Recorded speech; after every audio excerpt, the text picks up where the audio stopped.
the secret alliance between Iran, Israel, and the United States. Before embassies were stormed and nuclear scientists assassinated, before sanctions and cyber attacks, there were meetings, there were contracts, weapons shipments, and oil pipelines buried under diplomatic silence. Iran, Israel, and the United States, three nations now defined by mutual hostility, were once bound by something deeper than ideology, strategic need. Not just allies of circumstance, but partners in secrecy. This isn't theory, it's history.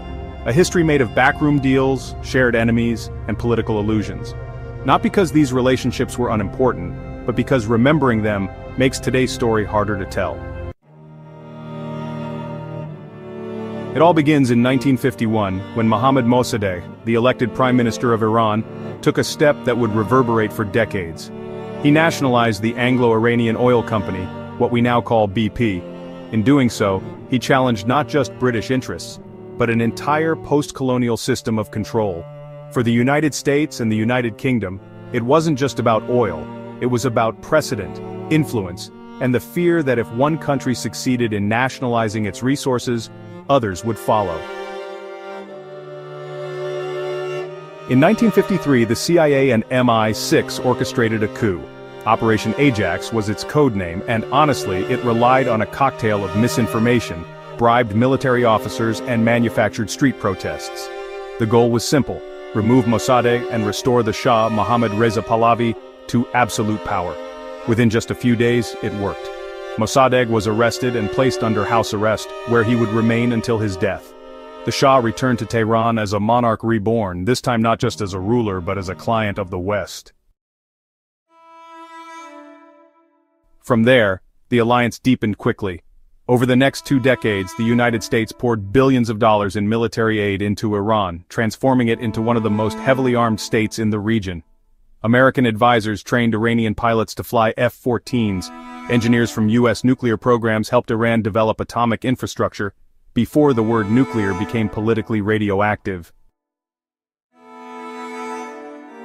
But what's often overlooked is that Israel was deeply involved in this alliance too. Although Iran never recognized Israel officially, the two nations had extensive and highly secret relations throughout the 1960s and 70s. They shared intelligence. Israel helped train Iran's secret police. In return, Iran sold Israel oil, piped covertly through a specially constructed route that bypassed Arab states. It was a partnership built on pragmatism, two regional outliers, both surrounded by hostile Arab governments, both backed quietly by Washington. One of the darkest tools of that alliance was SAVAK, the Shah's intelligence agency, created with the help of the CIA and Mossad. SAVAK was ruthless. It monitored university campuses, infiltrated opposition groups, and interrogated thousands.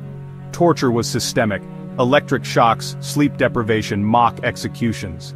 Evin Prison became infamous, not just for its brutality, but because it symbolized the fusion of Iranian repression with Western methods and support. For a generation of Iranians, the face of foreign influence wasn't just the Shah. It was the man interrogating you in a windowless cell trained in Langley or Tel Aviv. This repression worked, for a while. Iran was stable, outwardly modern and economically growing, but under the surface, resentment festered.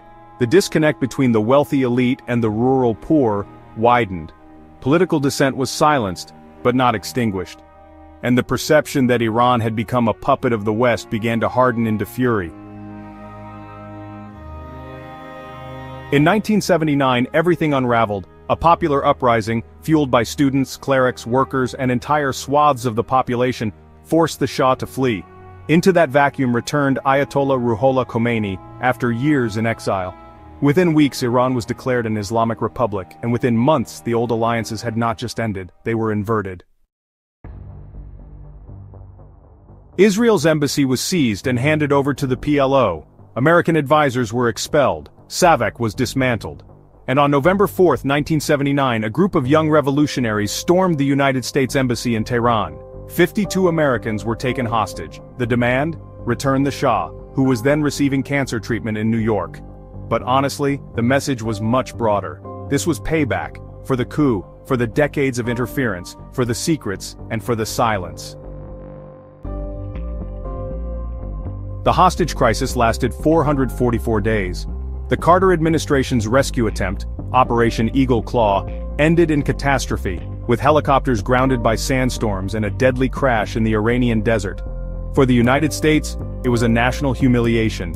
For the new Iranian regime, it was a symbolic victory, a sign that the empire wasn't invincible. And yet, in the middle of this high-stakes rupture, something strange happened. Just a year later, Iran was at war, not with the United States but with Iraq. In 1980, Saddam Hussein launched a surprise invasion of Iran. What followed was an 8-year war of attrition, trench warfare, and chemical weapons, costing over 1 million lives. Publicly, the United States backed Iraq, supplying satellite imagery, intelligence, and diplomatic cover. But in private, the old alliance began to flicker back to life. Israel, fearful of a dominant Iraq under Saddam, began covertly supplying weapons to Iran. Through shell companies and intermediaries, Israeli arms, including missiles and spare parts, flowed to the very country now chanting death to Israel. The logic was brutally simple: better to arm your enemy than let your bigger enemy win. The operation had a name: Seashell. The United States was aware, and by the mid-1980s it joined in directly. Not to support Iran's war effort, but to resolve another problem: American hostages taken by Hezbollah in Lebanon, a group funded by Iran. The Reagan administration found a way to negotiate without appearing to negotiate. It would sell weapons to Iran, through Israel. In return, Hezbollah would release hostages. The money from those sales would then be funneled to support anti-communist rebels in Nicaragua, the Contras. It was complicated, illegal, and eventually exposed. Known as the Iran-Contra Affair, the scandal revealed a vast network of secret diplomacy, arms deals, and deliberate deception. Among those freed was David Jacobson, a hospital administrator who had been held in Beirut for over a year.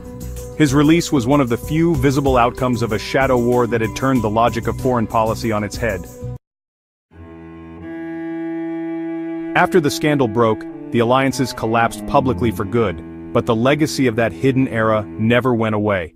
In the years that followed, Iran was labeled a state sponsor of terrorism. Sanctions intensified, its nuclear program became a flashpoint. Meanwhile, Israel and the United States ramped up covert action. In 2010, the Stuxnet worm, believed to be developed jointly by US and Israeli intelligence, sabotaged Iranian nuclear centrifuges, delaying enrichment by months. Iranian scientists began to die in carefully planned assassinations: magnetic bombs under cars, motorcycle drive-bys, quiet disappearances.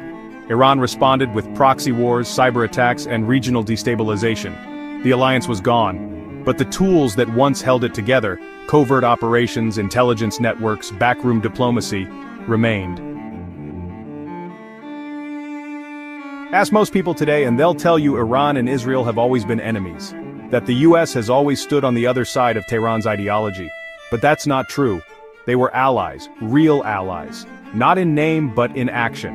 In code words. In weapons crates. In men flown in on quiet flights, passports blank. And that's the part history likes to forget. Not because it isn't important, but because it complicates everything else.